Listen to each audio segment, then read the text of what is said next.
Ça y est, fin de saison pour Marseille.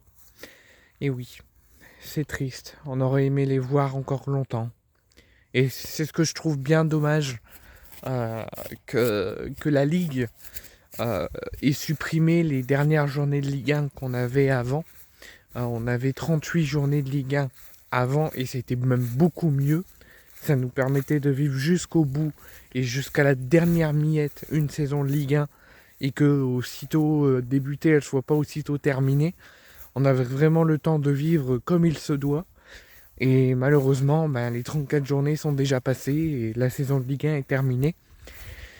Et l'Olympique de Marseille l'a conclué en beauté, qui ressemblait un petit peu, j'avais une intuition, j'avais une sensation que ça avait l'air comme le match qu'on a gagné 4-0 contre Strasbourg, ce Sampaoli avec la qualification et la deuxième place accrochée, exactement comme là, sauf qu'on n'a pas gagné 4-0, mais qu'on a gagné 4-2 contre le Stade Rennais d'Habib Beye. Je tenais vraiment à remercier, avant toute chose, Habib Beye, auquel je l'ai vivement critiqué, auquel je l'ai vivement... j'ai fait beaucoup parler de lui, j'ai parlé beaucoup de lui pendant cette saison et pendant ce championnat, sur ce choix et sur cette hiérarchie des gardiens avec l'achat de Brice Samba de son départ de Lens et la concurrence avec Steve Mandanda qui pour moi, sous Julien Stéphan, faisait d'excellentes performances, arrivait à faire des erreurs, mais c'est comme des humains, même nous en n'étant pas joueurs, ça nous arrive de faire des erreurs dans la vie, tout court. C'est arrivé à Steve Mandanda, mais pour moi il méritait plus de temps de jeu et plus de respect que ça sous Habib Beye. Malgré tout, je tenais à le remercier de l'avoir permis d'être acclamé, de l'avoir permis d'avoir une ovation pour cette rencontre. J'ai un très gros doute que Steve Mandanda ait refusé de débuter titulaire selon les mots d'Habib Beye. Mais enfin bon, il a pu jouer quand même 2 petites minutes, mais ce qui lui a permis de fouler le terrain, de faire des premières touches de balle et d'être acclamé et ovationné par le public marseillais, par le peuple marseillais, qui ne l'oublie pas après 14 saisons au club, qui ne l'oublie pas et qui ne l'oubliera jamais et qui l'espère un jour, peut-être en tant que joueur, peut-être en tant que membre de la direction ou autre, le revoir revenir fouler les pelouses de l'OM et le revoir revenir à l'Olympique de Marseille. Donc je tenais vraiment à remercier Habib Beye pour cela et à remercier le peuple marseillais pour cette ambiance volcanique et pour cet hommage rendu à Steve Mandanda sur cette rencontre qui était vraiment très avec beaucoup d'émotion et très sensationnelle et je vous en remercie.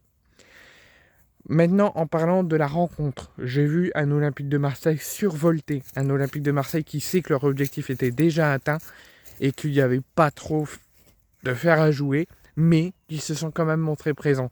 Parce que certaines équipes, quand il n'y a pas trop d'enjeux ou que les objectifs sont déjà atteints et que peu importe le résultat, rien ne changera, des équipes font des turnovers, montent des jeunes, ne montent pas assez d'intensité, ne font rien, laissent l'équipe adverse jouer, et ça n'a pas été le cas de l'Olympique de Marseille.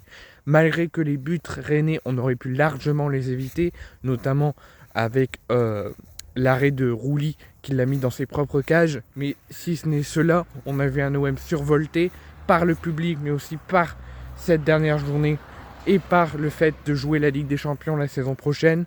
On a vu un OM avec de l'envie, qui ne laissait rien en Rennais, qui les a laissés débuter avec leur jeu, mais qui les a laminés, assassinés, tout ce que vous voulez, sur le reste de la rencontre. Moi j'ai vu un OM très bon, qui montrait vraiment de l'envie de faire quelque chose, et qui a conclu par de jolis buts, une jolie victoire, une deuxième place et une qualification pour la Champions League et pour le Trophée des Champions. Et ça, je vous le dis, un grand bravo.